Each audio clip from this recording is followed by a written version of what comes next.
Practice Nurse Network meeting, and it's an empty lantern provides no light. Self-care is our fuel. So welcome to tonight.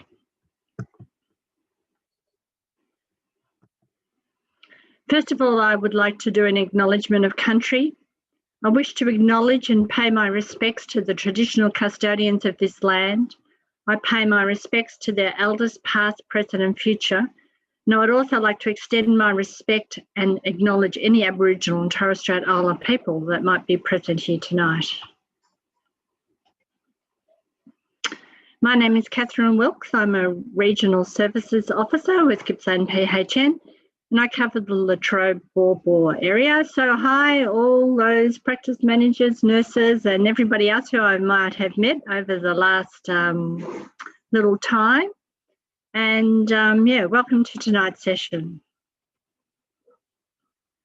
We do have some webinar tips with the COVID restrictions. I'm sure a lot of you are fairly used to doing Zoom sessions now, but if you could please ensure that your microphone is on mute. And we encourage you to switch your video on. That just means that it's a little bit more interactive and that would feel like it's a real session where we're mingling with people. We will be recording this session, so if you really don't want to be recorded, you can leave your video off, but we would really encourage you to turn it on. That'd be great. You can ask questions via the chat section of Zoom. So you'll see if along your toolbar, there'll be a little chat symbol, or if you can't see it straight up, it might be under the more. I know mine's under the dots, and if you click on the three dots, there's a drop-down box, and chat is the top one on that. So it might be there. So if you have any questions or comments as we go along, we encourage you to pop that in there, and Susanna will be keeping an eye on those as we go through. As I said, we'll be recording the webinar, presentation and document and evaluation survey. Link will be emailed post after the event. And the evaluation survey will be emailed with a statement of attendance sent out to you as well within the next fortnight.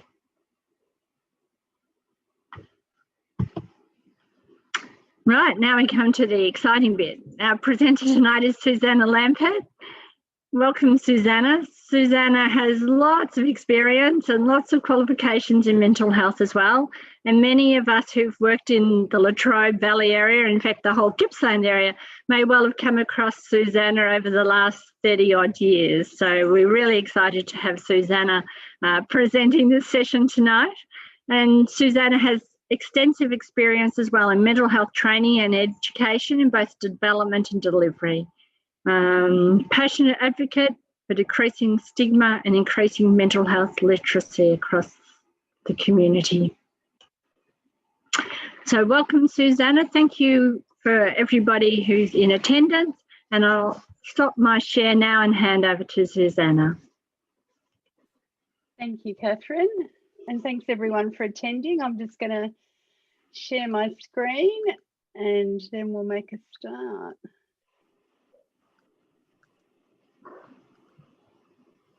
Hopefully that's going okay for everyone, and you can hear me okay. Looks good. Good, thank you. There's a few familiar names there. So yeah, look, I've worked in the mental health field for a long time, and you would think that I'd be all over the self-care thing, wouldn't you? But you know what? No, it took me a long time to get to that place. And it's interesting that this year is the International Year of the Nurse and Midwife, and what a year it's been, hey? If we haven't been challenged to look after ourselves, I don't know when we would have. Yeah, as Catherine said, I've worked in the field for a long time. I wear several hats. One of them is the Mental Health Promotion Officer for the Regional Health Service. And in that role, I've been practicing for about 10 years, and the idea of that, the focus is on mental health, not on mental illness. So it's about not only getting people to upskill and understand a little bit about mental illness, but really focus on mental health and their own mental health. And many mental illnesses can actually be impacted or can stop from occurring if we take some time out for our own mental health and well-being. So very pleased that you've taken the time out, probably after a busy day at work, to spend some time on yourself tonight. Now, I know that if I sat here and spoke to you for the next hour and a half, apart from you all going to sleep, if I asked you to do something in a week's time, you probably wouldn't do it, or most of you wouldn't. So that's why I wanted tonight to be a little bit more interactive. So we're going to have some discussions. We're going to have a bit of brainstorming in breakout rooms, just for short periods, maybe 5 minutes. And then I'm actually going to give you some dedicated time, which I'll guide you through, to work on a wellbeing plan for yourself, because that's the sort of stuff that we continuously make excuses for not being able to do. So if you've got that dedicated time, you're more likely to follow through with some things. So we're going to explore, why it's so important, particularly in the health professionals, as practice nurses or any type of nurses really, why it's important that we take care of ourselves. And I'm just trying to move, and it's not moving now. It's going to move. I think we can all relate to that that picture up on the screen. And the main takeaway message for this is that you really need to put yourself at the top of your to-do list. Every single day, you need to make it a priority, and the rest is going to fall into place. To be honest with you, none of what I'm going to talk about is rocket science. You all know it. But the thing is that particularly as nurses, we often consider everybody else's needs above our own. So this is a little snapshot of why it's so important that you look after yourself and make that dedicated time for your own self-care. The brain is an incredible organ, and like any sort of muscle, we have to practice things to be able to have them part of our regular day-to-day functioning. So, you would all probably understand how you can, you leave for work in the morning and you brush your teeth without even thinking about it. We want you to get to the point where your self-care activity is embedded in your day-to-day routine, so you're doing it without even thinking about it. The problem with waiting until you're in a crisis situation or you're overwhelmed or really stressed is that you haven't got time to put your toolbox together. So you want that toolbox to be together prior to that, when things are reasonably okay, so that it's part of your regular routine, and that way when things become a bit more chaotic for you, you're already drawing on skills that you've already been practicing. So practice certainly does make perfect. So look, it wouldn't be a presentation if we didn't have a definition, so I'm just going to pop that one up there and allow you to read it. The idea is that self-care is multidimensional. It's not just your physical well-being, but it's your mental well-being as well. And the World Health Organization says, there's no health without mental health. So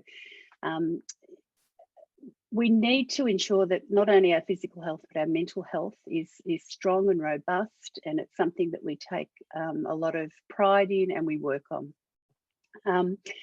I'm going to sort of concentrate on 7 of the functional domains, so things like emotional, physical, spiritual, intellectual, social, relational, safety and security.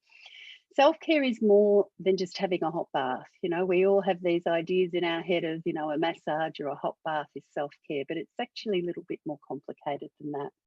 So it's activities that we undertake with an intention to enhance our energy, restoring health and reducing our stress. And I don't think I need to tell you anything about the benefits of looking after oneself. I always use the analogy, when you jump on an aeroplane, which many of us haven't done for quite a while, they suggest that you put your own oxygen mask on before you help somebody else.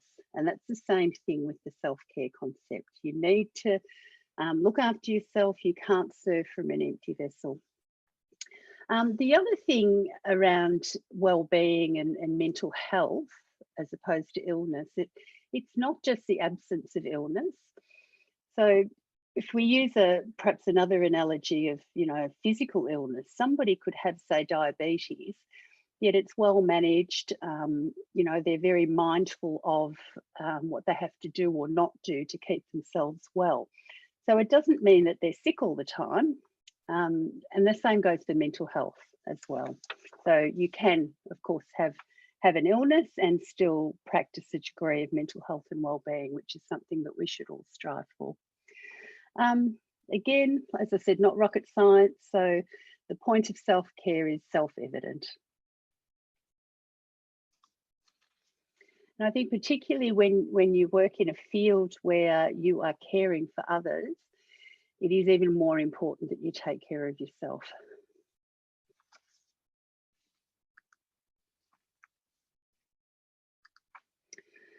So what I'm going to get you to do now is, you'll notice that Sarah's put in the chat function a few documents, and the second one, which is called a self-care inventory.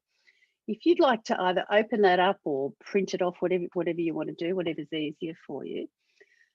This is just a few minutes, maybe 3 minutes of me time for you to personally think about your answers to each of those 16 questions.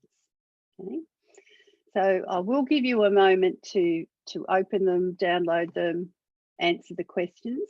If you can't, I'll leave them up on the screen there, and you can just jot down on a piece of paper what the numbers are, and then I'll get you to add them up at the end.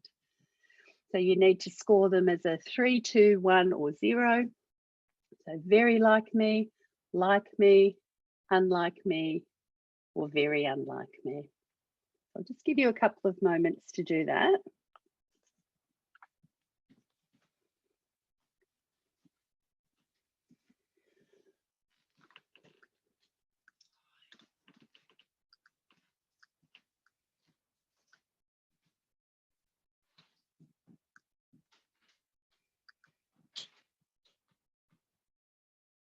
And then when you've done that, there's a poll that's going to come up on your screen. And if you're not familiar with those, this one's got 2 questions, but I just want you to answer the first question for now.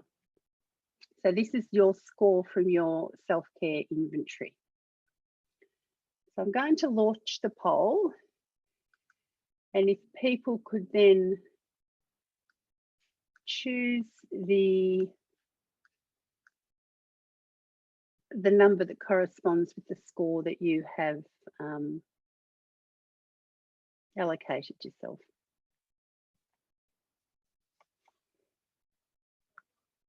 If anyone's having trouble, just pop something in the chat.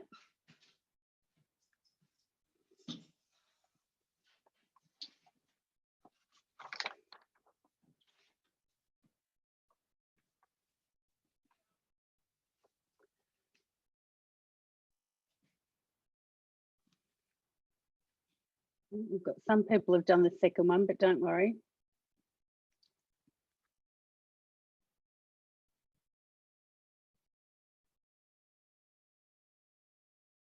Well, actually, if you want to do the second one, that's okay. If you want to do that that question as well about the self-care strategies, whether they're a priority or not.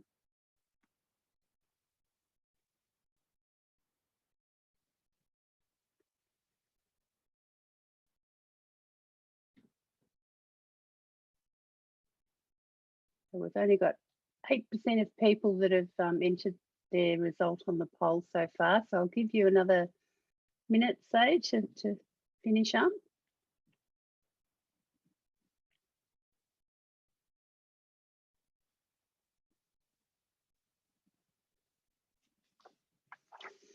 And so that we can look after ourselves and practice a bit of self-care, we're going to have, at some point in the next hour and a half, we're going to have a couple of really short breaks, 5 minutes or so, just so you can turn your camera off, get up, refresh, walk around a bit, grab a cup of tea, whatever. Susanna, I've got a question.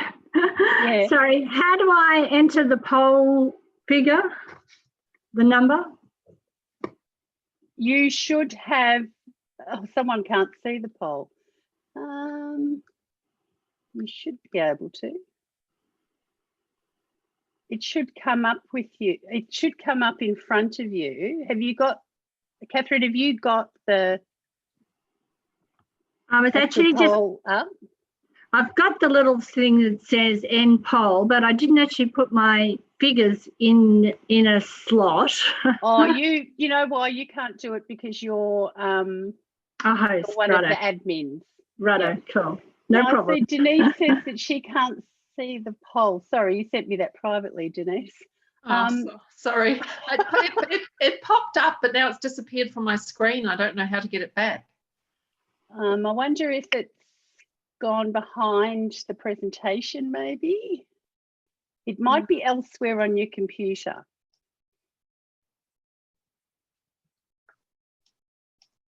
I'll just give people another 30 seconds.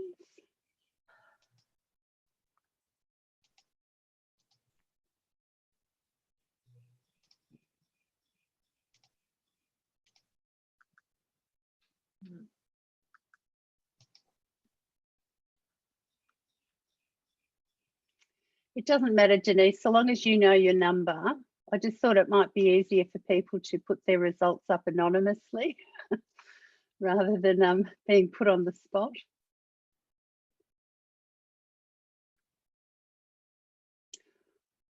All right, I'm going to end the poll and share it.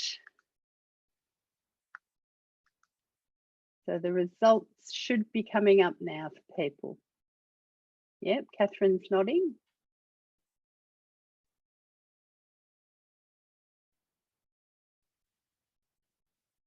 Oh, it seems that sometimes people have completed theirs and then it disappeared when they submitted it, which is probably exactly what's supposed to happen. So if we just look at number 1 now, you can see there that the bulk of the people are actually in that 11 to 20 range.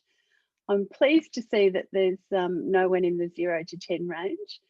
The idea is that if you have 25 points or less, and obviously the more less you have, the more problem there is, you really need to probably hone in on your self-care activities a little bit more. The second question, even though that I was going to get you to do that a little bit down the track, it's really about thinking about, are your self-care activities and your own health and well-being really at the forefront of your priority list? And it's not unexpected for me to see the result that most people are making it a priority, sort of up in the high range, but there's certainly people that are in the lower range. So hopefully by the end of the session, you will all be up high and saying that it is a priority for you. I'm just going to stop sharing that for a moment.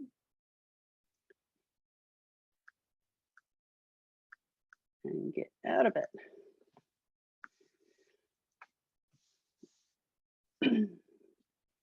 Oh, we've gone backwards. Sorry about that.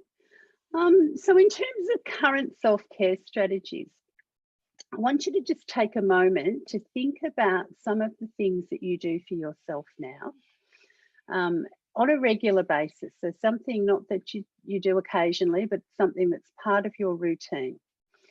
And think about what the priority is, which we've just done. Think about whether you think you could be doing better in that area. So some of the people that were maybe lower down the list in terms of their priorities might realise that it's important for them to increase the level of priority for their self-care. Oh, sorry, it's very sensitive.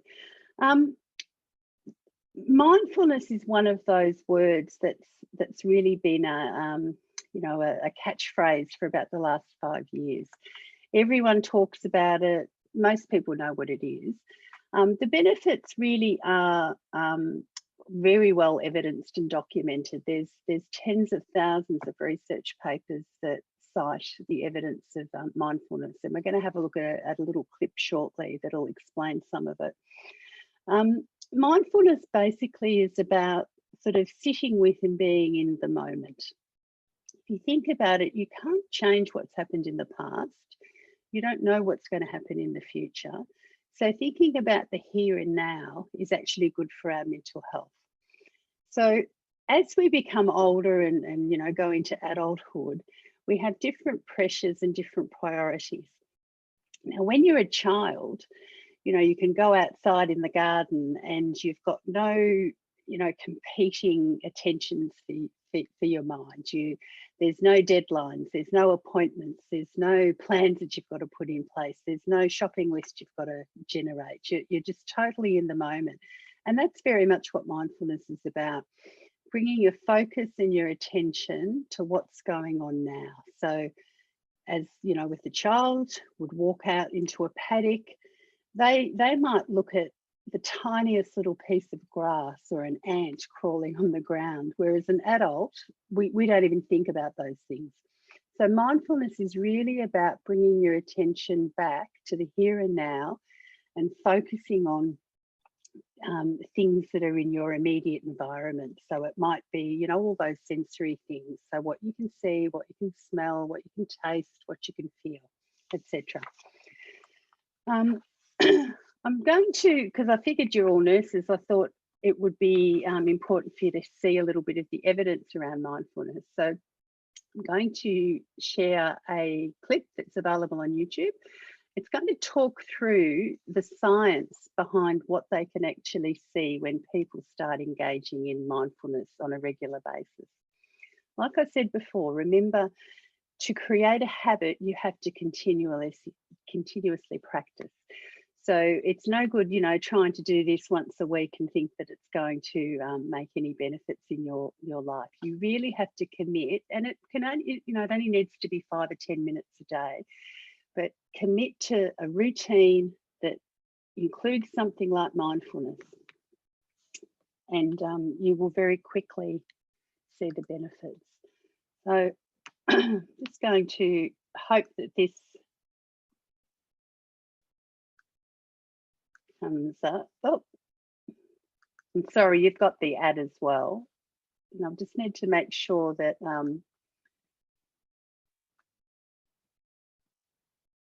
screen share computer sound. Change is here. Are you ready for it? At Deakin University, we'll make sure you're ready with progressive, real-world learning. The future belongs to the ready. There are 80 to 100 billion neurons in a human brain, and every single one of them can form thousands of connections with other neurons, leading to a complex network of hundreds of trillions of... Then, and I'll just have to share this separate screen. I'll stop sharing that one and start sharing that one. Of synapses that enable brain cells to communicate with each other. Yep. Psychologist Rick Hansen described it as like a computer network built from 500 trillion transistors, each representing a bit of information depending on whether it is on or off. Yet, despite the best efforts and findings of modern neuroscience, the true functioning of our mind remains one of the greatest and most fascinating mysteries. We know a lot about how our brain helps us stay alive, communicate, and perceive the world around us. But this knowledge, however brilliant, continues to change at an extraordinary pace and represents only a tip of a gigantic iceberg whose full beauty is hiding well from our sight. Is it then preposterous to consider that something as trivial as focusing our mind and breathing steadily for a short time every day could have a profound effect on our well-being? Is it in our power at all to make changes to our own brain? The script for this video was written by Christina Zaplital, writer and coach for leaders and entrepreneurs. You can find out more about her and her inspiring articles in the description below. Neuroscientists have been studying the effects of mindfulness techniques on our brains with some pretty compelling results. The introduction of magnetic resonance imaging, MRI, into clinical practice in the 1980s has resulted in substantial scientific advancement. Sarah Lazar, a neuroscientist at Harvard Medical School, uses the MRI technology to look at very fine, detailed brain structures and see what's happening to the brain while a person is performing a certain task, including yoga and meditation. According to her own words, Lazar herself used to be skeptical about the lofty claims her yoga teacher made about the emotional benefits of meditation she should have expected to experience. When, after attending several classes, she indeed felt calmer, happier, and more compassionate, she decided to refocus her research on the changes in the brain's physical structure as a result of meditation practice. Can meditation genuinely change brain structure? In her first study, Lazar looked at individuals with extensive meditation experience, which involved focused attention on internal experiences. The data proved, among others, that meditation may slow down or prevent age-related thinning of the frontal cortex that otherwise contributes to the formation of memories. The common knowledge says that when people get older, they tend to forget stuff. Interestingly, Lazar and her team found out that 40 to 50-year-old meditators had the same amount of grey matter in their cortex as the 20 to 30-year-old ones. For her second study, she engaged people who had never meditated before and put them through a mindfulness-based stress reduction training program, where they took a weekly class and were told to perform mindfulness exercises, including body scan, mindful yoga, and sitting meditation, every day for 30 to 40 minutes. Lazar wanted to test the participants for positive effects of mindfulness meditation on their psychological well-being and alleviating symptoms of various disorders such as anxiety, depression, eating disorder, insomnia, or chronic pain. After 8 weeks, she found out that the brain volume increased in 4 regions, from which the most relevant were hippocampus, a seahorse-shaped structure responsible for learning, storage of memories, spatial orientation, and regulation of emotions. Temporoparietal junction, the area where temporal and parietal lobes meet and which is responsible for empathy and compassion. On the other hand, the one area whose brain volume decreased was the amygdala, an almond-shaped structure responsible for triggering the flight or fight response as a reaction to a threat, whether real or only perceived. Here, the decrease in grey matter correlated with changes in the levels of stress. The smaller their amygdala became, the less stressed people felt, even though their external environment remained the same. It proved that the change in amygdala reflected the change in the people's reactions to their environment, not in the environment itself. What is the main driver of change in our brain? Our brain develops and adapts throughout our whole lives. This phenomenon, called neuroplasticity, means that grey matter can thicken or shrink, connections between neurons can be improved, new ones can be created, and old ones degraded or even terminated. For a long time, it was believed that once your child brain was fully developed, the only thing you could anticipate for the future was a gradual decline. Now we know that our everyday behavior literally changes our brain. And it seems that the same mechanisms which allow our brains to learn new languages or sports can help us learn how to be happy. Neuroscientist Lara Boyd from the University of British Columbia points out that the human brain changes in 3 ways to support learning of new things. 1. Chemical. Transfer of chemical signals between neurons, which is linked to short-term learning improvements for memory or a motor skill. 2. Structural. Changes in connections between neurons which are linked to long-term learning improvements. These mean that the brain regions that are important for specific behaviors may change their structure or enlarge. These changes need more time to take place, which underlines the importance of a dedicated practice. And number 3. Functional.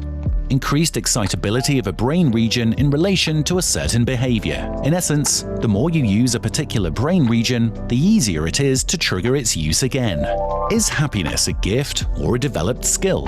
If we embrace the idea that our well-being is a skill that can be cultivated, then it's obvious that meditation is simply a form of exercise tailored for our brain.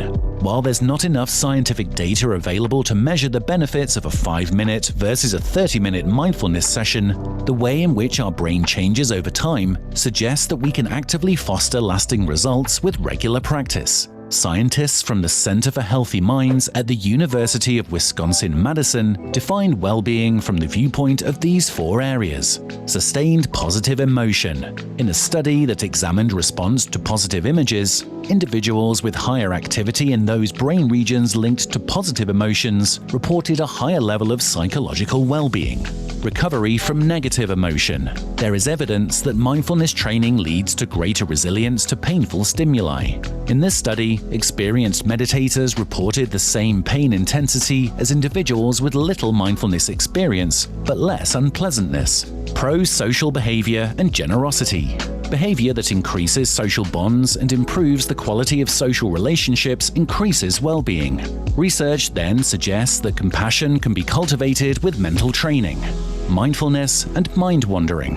Mindfulness, defined as paying attention to the present moment without judgment, makes people happier. A study where a smartphone app was used to monitor people's thoughts, feelings, and actions showed that their minds were wandering approximately half of the time, and while doing so, they reported significantly more unhappiness. We tend to blame our brain a great deal for inability to remember, for making us feel bad, for being slow, as if it was a capricious ruler whom the rest of our body needs to follow no matter what. We refuse to assume responsibility for our brain's health and our mind's happiness. If we did, we could experience this phenomenal organ becoming our loyal friend, rather than an eternal enemy. We understand that to be able to run a 10K race or do 50 push-ups, we should exercise regularly. Yet we get put off when our brain doesn't yield results instantly. Like, hey, I've meditated for 20 minutes and I still feel awful. What a new age hype. The human brain is extremely plastic and establishes new neural connections daily. These intricate networks, however, need to be reinforced and consolidated through our behavior. Just like a path through a forest needs to be walked, otherwise it will be grown over and eventually disappear. Meditation can relax you and regulate your emotions in the short term, but it can also change your brain permanently if you approach it as a form of mental exercise. Science shows that if we invest our effort into reprogramming our brains, it can truly guide us towards a better life. Do you meditate? If so, how does it make you feel? And if not, would you consider it after watching this? Comment and let's have a discussion below.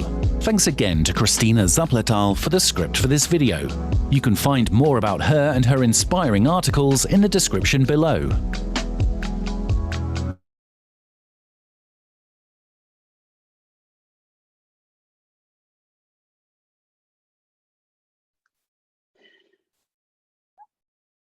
I think the next YouTube clip started. Hang on, I'll just press stop. Right. Oh, don't you love technology? Mm-hmm. I'm just going to share my PowerPoint again now.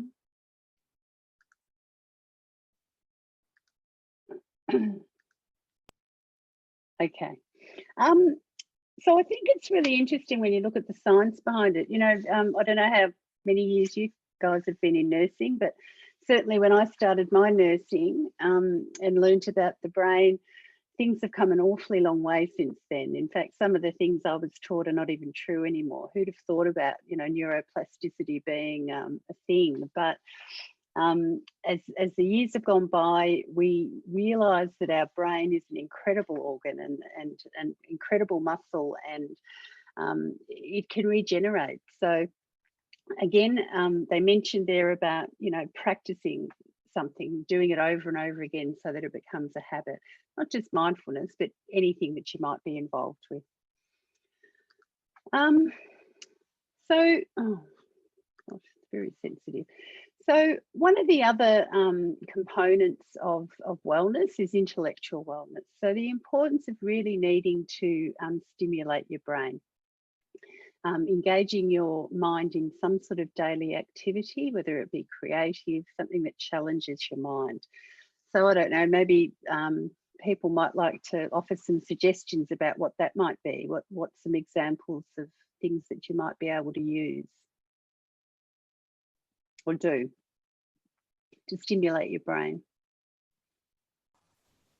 In many ways, I think our job is quite engaging and quite challenging. So I think that's one of the things I enjoy about nursing is it keeps me on my toes, and I'm always having to use my brain basically. Yeah, absolutely. Yep. What are some things that you might engage in outside of the work environment that could stimulate your brain?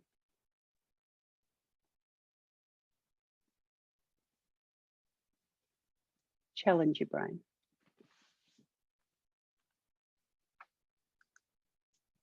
You're going to make me answer everything, aren't you? I'll just make a comment. It's Catherine here. I mean, with the COVID times, one of the things that I've started doing is playing the piano again, and I find that stimulates my brain. Absolutely. Yeah, and I enjoy it too, so yeah. Yeah, playing, or for those that don't play an instrument, actually learning to play an instrument, or learning, you know, another language or something like that, that actually challenges your brain beyond what it's used to. Susanna, I think there's a couple of responses in the chat as well. Oh, okay. Oh, yep. Let's have a look. You're right, there is. Yep. So people have mentioned things like crosswords or the daily quizzes, floor plan designing. Wow. Yeah. I hadn't thought of that one. That's a new one, but yeah, for sure. Yeah, I don't know. You know, I think again, as Catherine said, you know, with COVID, particularly in the early days, even though most of you were probably working still, being an essential service, there was just this quietness, wasn't there, when you were at home, because you can go out and do things, and a lot of people actually rediscovered hobbies and things like jigsaw puzzles and whatever, or sewing or knitting or something like that. It's all good for the brain. Okay. And remember, I think that final point down there, treat it like physical wellness. You know, we pay a lot of importance, and rightly so, on our physical well-being and our health in terms of exercise and eating, diet, hydration, that sort of stuff. But we need to actually fuel our brain as well. So emotional wellness is another thing. The concept that people think wellness or happiness is all about happiness is a wrong one. You know, wellness is about a whole range of different emotions, and being able to recognize and sit with them and accept them. Believing in yourself, thinking about all the emotions like anger, frustration, etc. It's important to have I guess an awareness and an understanding that that's normal. The feelings, though, we have to be mindful that we're not acting on those emotions. So some of you might be familiar with the CBT concept, or the cognitive behaviour therapy. So that's a thing that helps us to recognise that our thoughts impact our emotions or feelings, and then that in turn can impact our behaviour. So if you look at any situation, there are several ways of looking at it, and for some people they tend to look at the more unhelpful way of looking at the situation, not necessarily negative, but an unhelpful thought. And we try and encourage people when we're doing CBT to flip that on its head and think about what some other ways of thinking of a situation might be. I'll give you a really simple example. When I'm in the school with the kids talking about this stuff, when I say kids, I'm talking about teenagers. You know, I get them to imagine that they've just texted their best friend because they're really upset about something, and the best friend doesn't respond, and an hour goes by and they still haven't responded. Now, some unhelpful ways of thinking about that are that, you know, the friend doesn't care about me, they're not really a friend, they've got other things that are more important, they don't understand how upset I am. You can see how when you think in that way, you actually sort of go further down that spiral. But taking the same situation that the friend hasn't responded in an hour, you can come up with other explanations for that are more helpful. You know, maybe the friend is busy doing something, you know, a job interview, or they're at work, or their phone's flat, or they've got no data, or anything. So the situation hasn't changed, but the way we think about it has changed. So that's one of the things that we try and encourage people to do, to not automatically go into that unhelpful way of thinking, but to think well, what are the alternatives? Before I open my mouth or before I react, what's another way of looking at this? Spiritual wellness is one that people don't often consider as well. And this is not necessarily about a religion thing, but it's about looking at the bigger picture of life, thinking about the unknown, questioning and looking for some answers about the way everything is around us.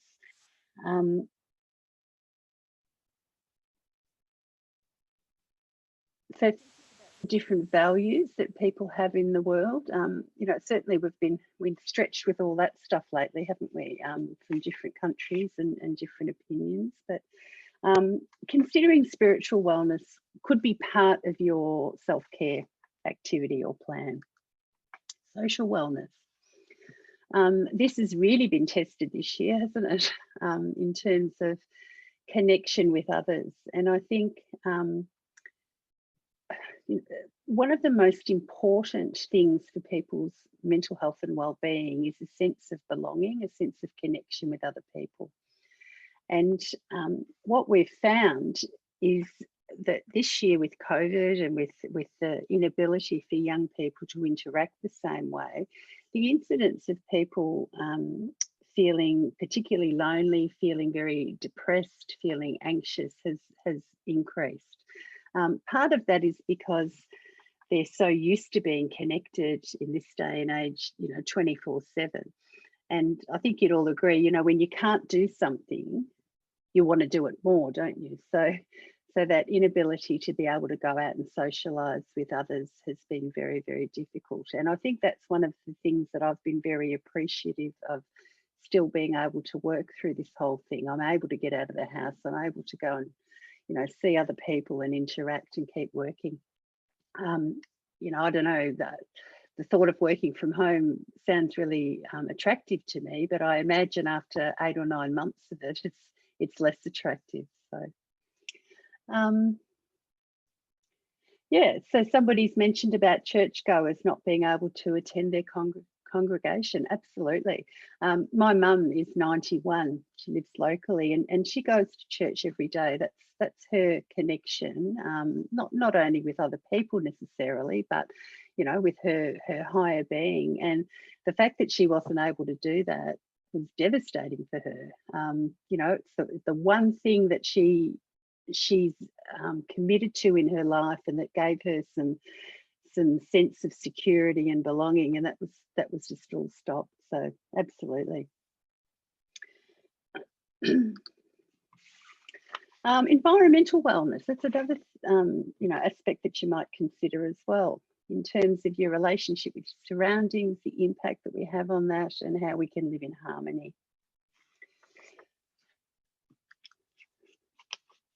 I'll let you have a break in a moment. So recognizing and managing your body's reactions to stress and busyness and the lack of self-care that might be involved in it. Sometimes, remember I said before about the CBT, that's why it says perceptions there. So the demands that are placed on you as a working nurse are pretty intense, and I guess sometimes the perception of the busyness or the way that you respond to the busyness or the chaos or whatever is back to that CBT thing, the thing about, well, okay, look at the situation. Is there another way of thinking about this? Is my response warranted, or should I be looking at an alternative reason for the way I'm feeling this way? And particularly when you're in the caring professions, you're certainly tested to your limits very often.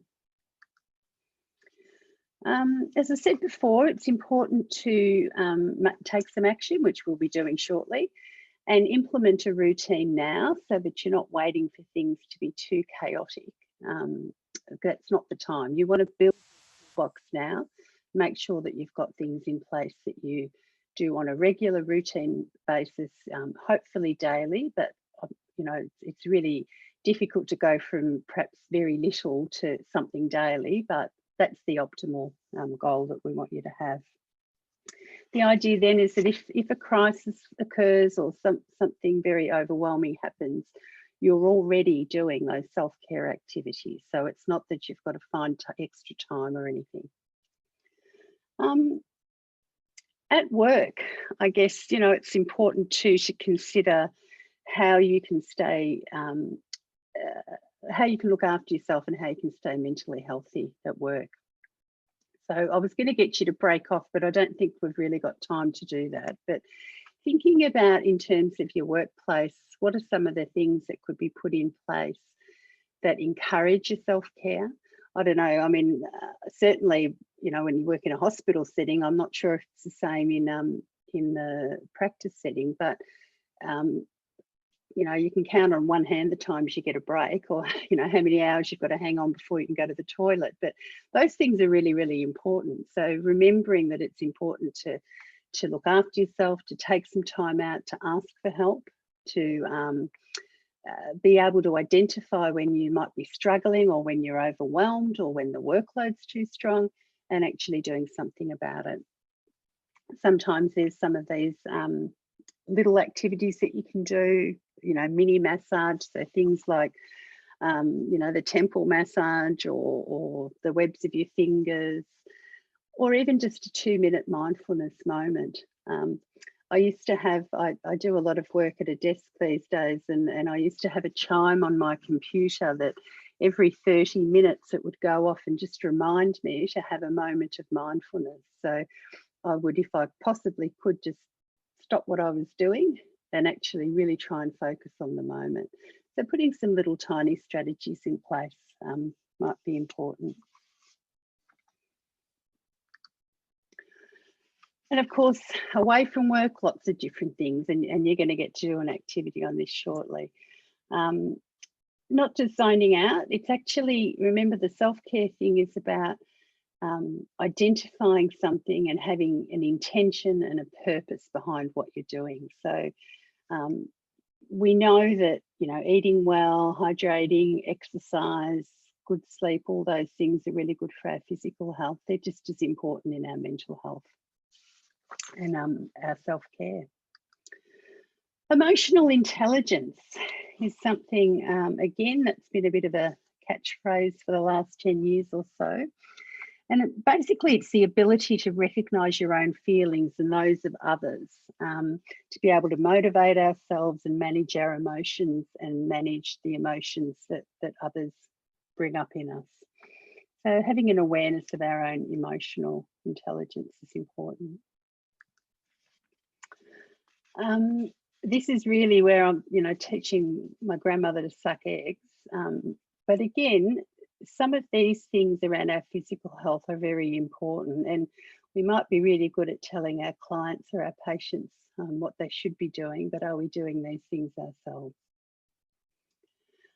I think before we go on, we might just have a 5-minute break. So rather than you sitting there listening to me anymore, if people want to just, you're welcome to turn off your camera, just get up, stretch, have a bit of a walk around, grab a drink of water or whatever.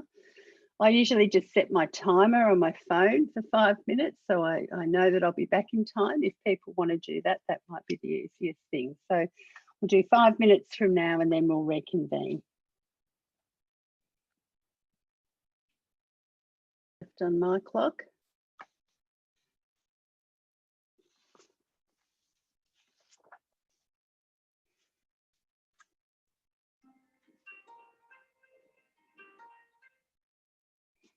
Okay, I presume everyone's back. It's a bit hard to see when I can't see you, but I'll keep going anyway. Okay, so just, you know, reiterating the fact that our physical health is important, and I'm sure you're all over that anyway. The next, oh gosh. Sorry, guys. I'm just gonna have to, there it is, go back here.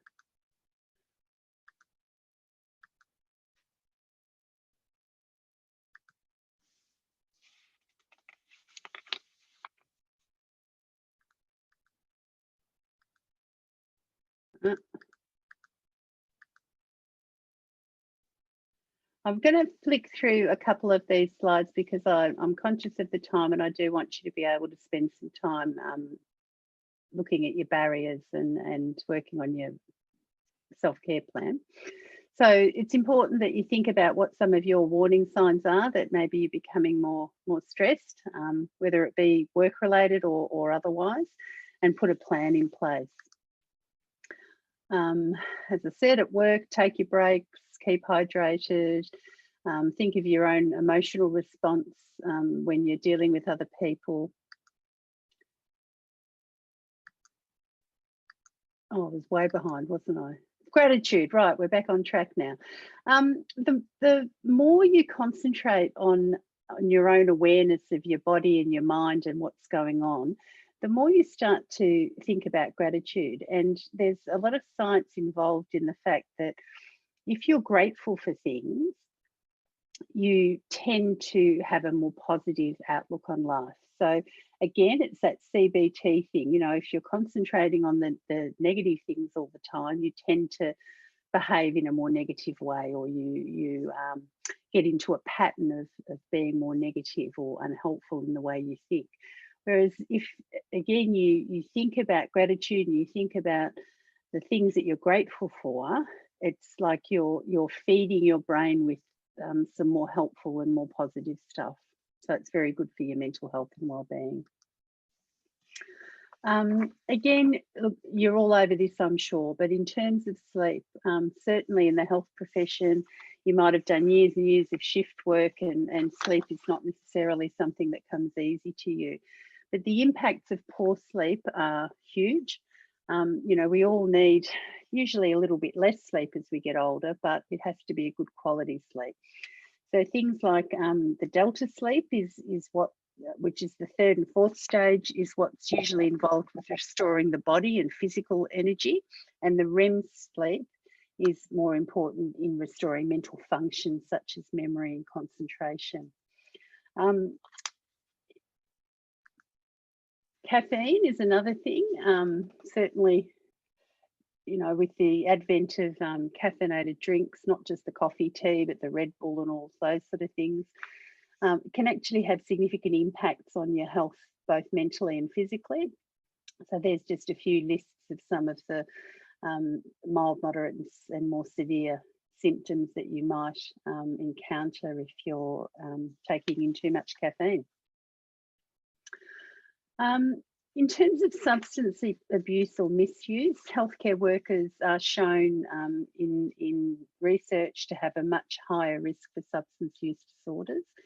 And you can sort of understand that people turn to substances to self-medicate, if you like. So remembering that this can be problematic, so the importance of seeking help from somebody else is absolutely important.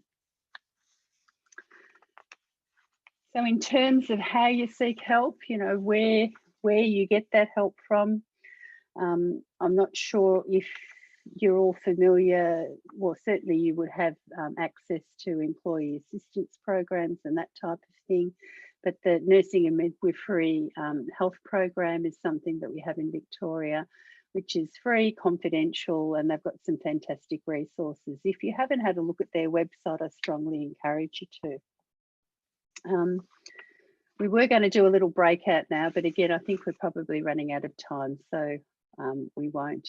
But on the tips there, on the last one, it says just in bold letters, not always the same person, but the idea is that rather than seeking help from the same person all the time, you actually get a number of people in your support network, if you like.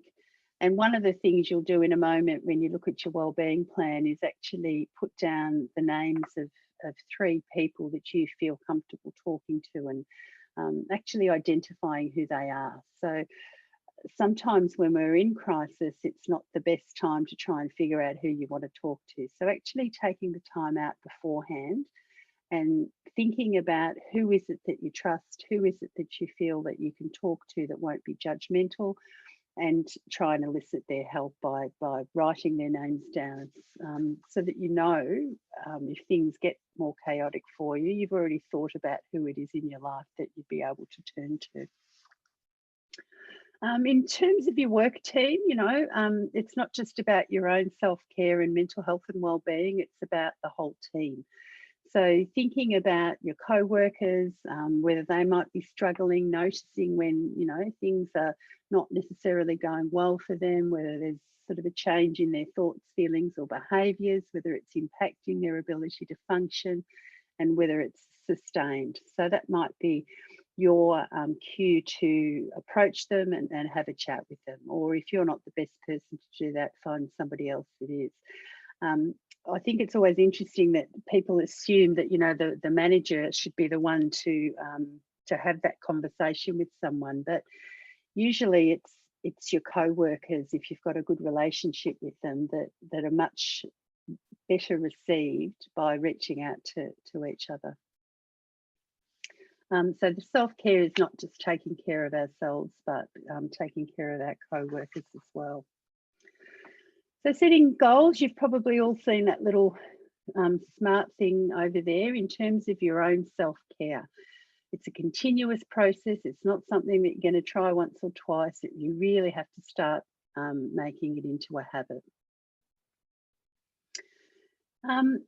Now what I want you to do is consider some of the challenges or barriers to you implementing a much more robust plan for your own self-care. So here are some examples of things that people will cite or will stop people from doing regular self-care activities. So for instance, I try and encourage people to think about it as they would think about a specialist medical appointment. If you had an appointment with, I don't know, a specialist on Friday at 3 p.m. and somebody wanted you to do something else, or, you're expected to work back or whatever, you would actually say, well, look, I can't, I've got a specialist appointment. This is really important. Yet if you had a self-care activity booked in at that time slot, the chances are you would probably give that up and say, well, yeah, okay, I'll do whatever it is you want me to do. But rather than giving up your self-care activity, what we want you to do is actually change it. So, we all run off a calendar or a diary or something. So if you can think now about when the time's going to be right for you to do an activity, say in the next week, put it in your diary or put it in your calendar. And then if something crops up, really think about, well, should I be giving that up to do this other thing, or is my self-care more important?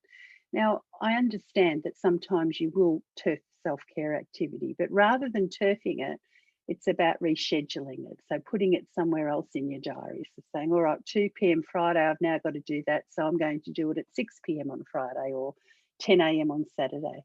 So really making sure that your self-care is one of your priorities. So in terms of developing your self-care plan, you have to consider self-reflecting and assessment, identifying different opportunities for growth that you might have, and deciding which interventions that you need to implement. One of the things, and this is a document that was put up in the chat box earlier, is an activity diary. There's something very solid about recording things. So I don't know if any of you have ever been to Weight Watchers or any of those sort of concepts, but writing things down is very, very powerful. So you might consider keeping an activity for 3 or 4 days maybe. So you can see, are there particular time periods or particular activities that promote your mental well-being or that hinder it. And over a couple of days, you can usually get a really good idea to see if there's any patterns evolving that you might need to address.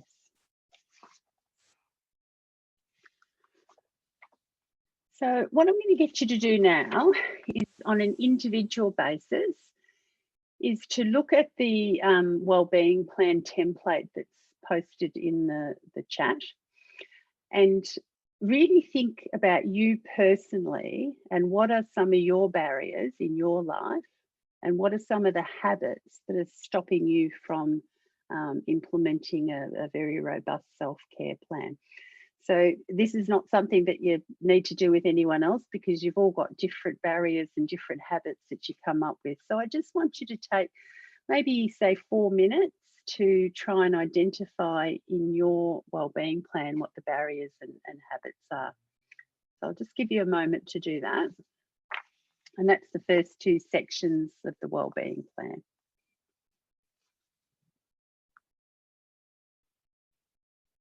Oh.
Just got 2 more minutes on the clock for you to look at those barriers.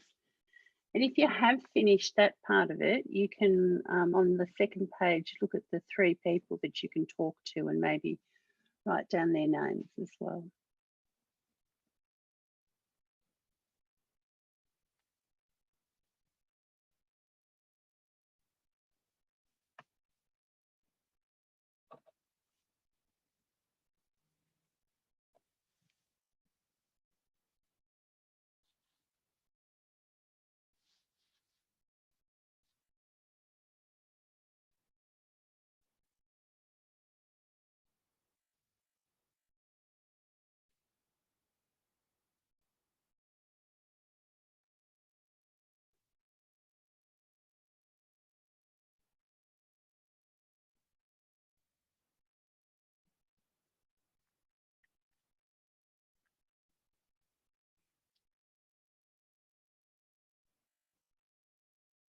There's 1.5 minutes left. I might get you then to consider on the 3rd page your self-care commitment for this coming week.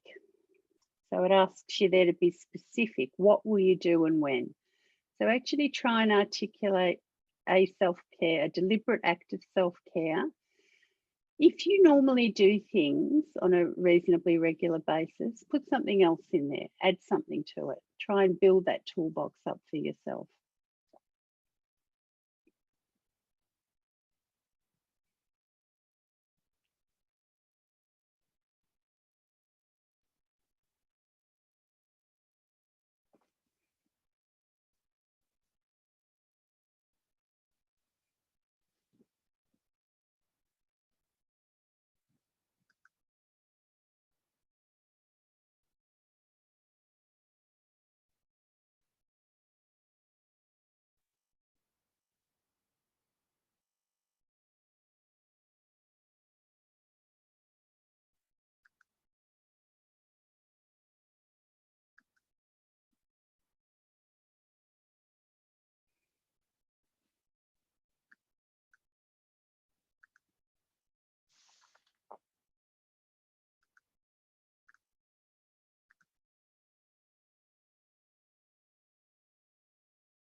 Okay, I'm just loading something into the chat as well.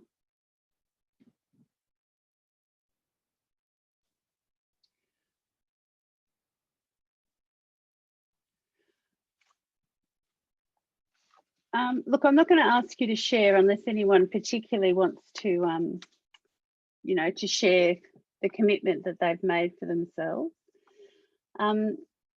What I noticed, somebody has shared something in the chat box, but I've tried to open it and I can't. So I don't know whether, Catherine, whether you're able to open it. I'll just have a look, Susanna. Okay. The other thing I've done is I've just shared two.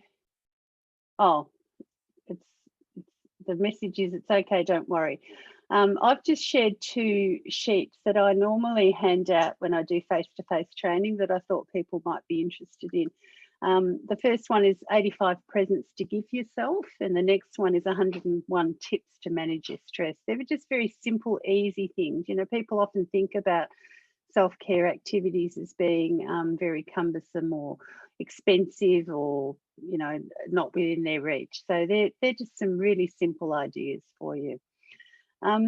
As we're finishing up, I'm conscious of the time, and I hope that people will leave here tonight with that self-care plan and actually work on the rest of it. And you'll notice that one of the things asks you sort of to look back next week at this week and did you do your activity, or did you do your self-care plan?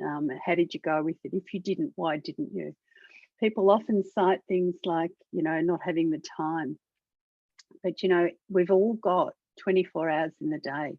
What we do with it is up to us, and what we prioritise is totally up to us. So try and make your self-care part of your priority list every day. At the start of COVID, something pretty good happened. You may or may not be familiar with the Oxford Mindfulness Centre in the United Kingdom. And what they decided to do when all the lockdowns happened back in April was to make their sessions available as live webcasts almost on a weekly basis. What they've done is they've got them on their website as podcasts now that you can listen to. So I really encourage you to have a look at them if it's something you're interested in.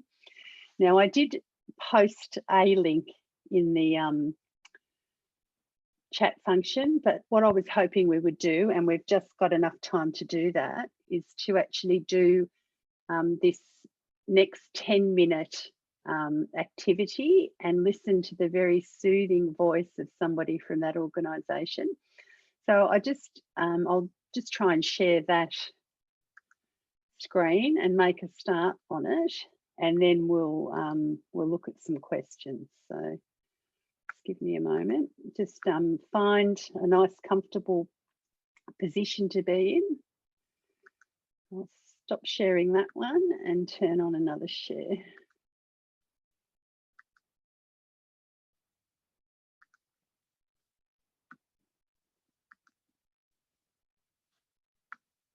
Can people see that? Now, can you hear it in a minute? This is a 10-minute body scan practice. Yes, all good. Okay. You can do this practice wherever you like. One possibility is in bed before you go to sleep to help you switch your mind off for the day. Ideally, this practice is done lying down, but you can also do it sitting or standing, whatever feels comfortable for your body. Set an intention to bring interest and care to sensations in each part of the body. Each time you notice that the mind wanders, and it will, that's what minds do, maybe noticing where it went to, and then gently returning attention to sensations of touch or temperature. aches or itches, warmth or coolness. Remembering that there's no special way to feel, simply feeling any and all sensations as you scan through the body. Scanning through the body. So now feeling the points of contact to the body with whatever is supporting you. Connecting with these parts of the body to feel steady, grounded.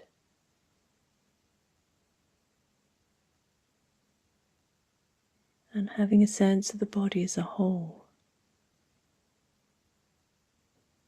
The space the body takes up.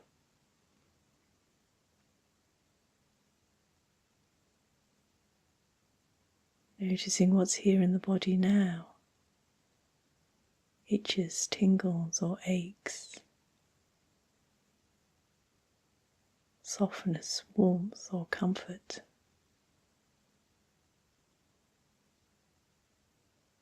Places of tension or places of ease. Investigating with friendly interest and care what's here now in the body.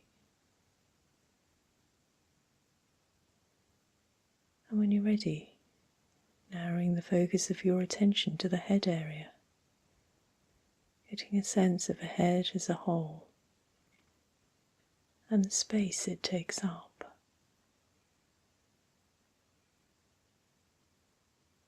And then narrowing attention still further to explore different areas of the face. The forehead, the eyebrows, the muscles around the eyes, the eye sockets, the eyes themselves, bringing a gentle attention to sensations around the eyes.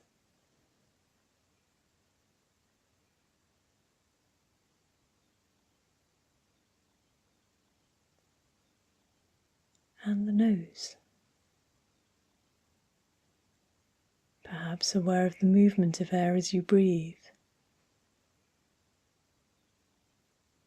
Warmth or coolness, dryness or moisture.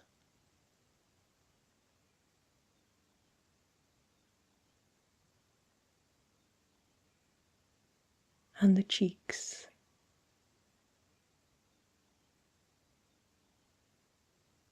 The jaw.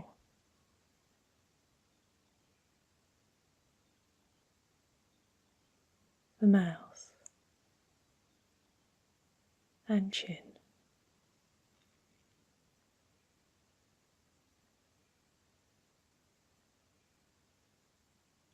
On and out breath, letting go. And moving attention to the neck and throat area.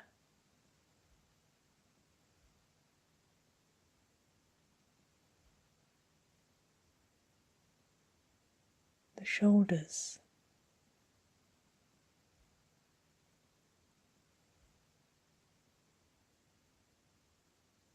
And down to the arms, both arms together.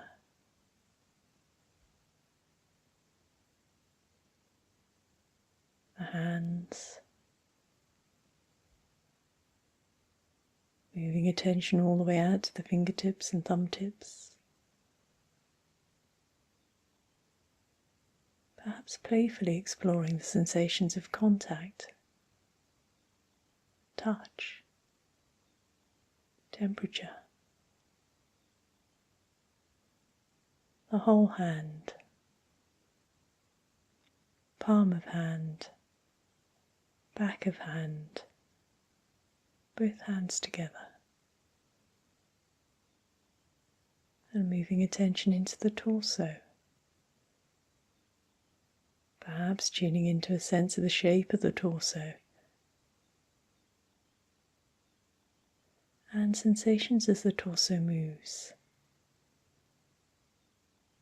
The rise and fall of the chest.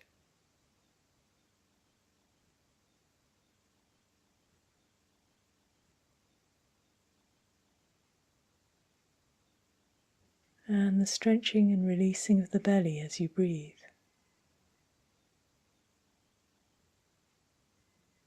Aware of sensations of breathing here.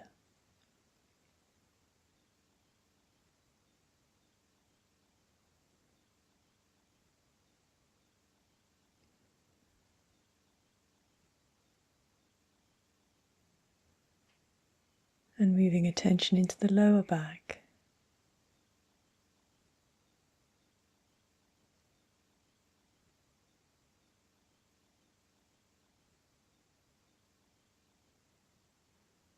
And into the pelvis. Aware of the bony structure of the pelvic girdle, the hip and hip joints, and the soft tissue housed inside. Aches, itches, gurgles or rumbles.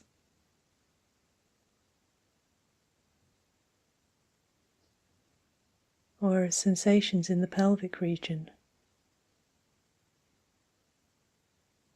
Or perhaps simply noticing the points of contact of the buttocks with the floor or bed or chair. Experiencing what's here, on the surface and within.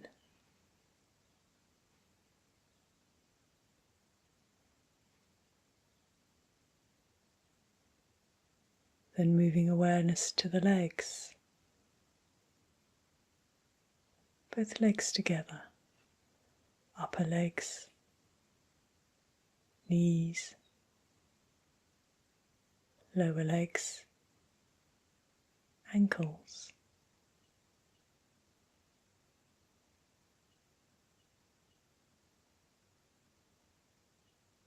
And letting go here, bringing attention to the feet.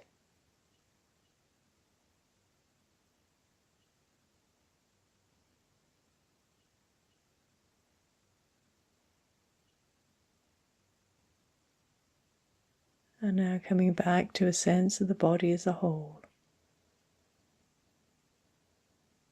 Just lying here, breathing, experiencing,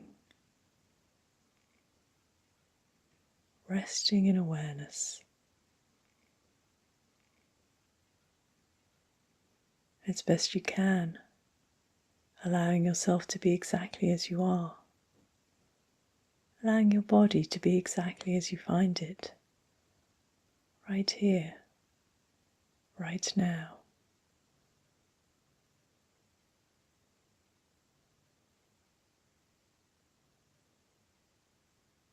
As we bring this practice to a close, ask yourself, is there a part of the body you felt most able to anchor your awareness in?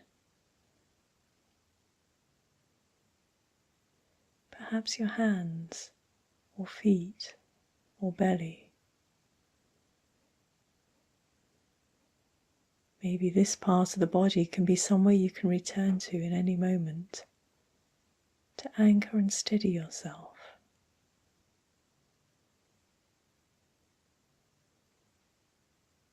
Thank you.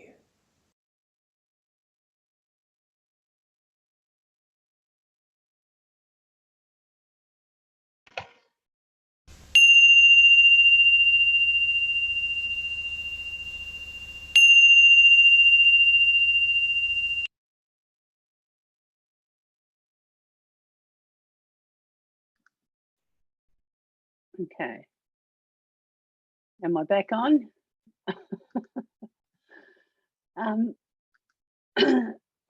Excuse me. Look, I won't share my screen anymore because that was really the end of the presentation. Welcome back, everyone. I just checked while we were doing that, and that Oxford Mindfulness Centre does have a whole range of episodes on their podcast if it's something that you listen to. I thought it would be nicer to play that lady's lovely soothing voice than mine, because you've been listening to me for an hour and a half already. So I'll leave it at that now and open up if anyone wants to ask any questions or make any comments. So we think we've got the 5 minutes left. That's almost bang on the right time. I'm conscious of how late it is and everyone's probably exhausted after a day's work. So we need to finish on time.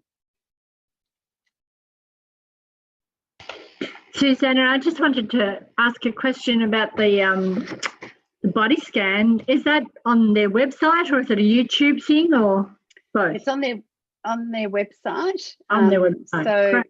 yeah, but it is an audio. You'll notice there was no video with it, but yeah, on their website. In fact, they've got the YouTube channel as well with it all on. But the website. So I should have put that in the link, shouldn't I? Just Google Oxford Mindfulness Centre and it'll come up. So yeah, they've got some incredible stuff there, and they really are sort of the experts in the field. So that's excellent. Thanks.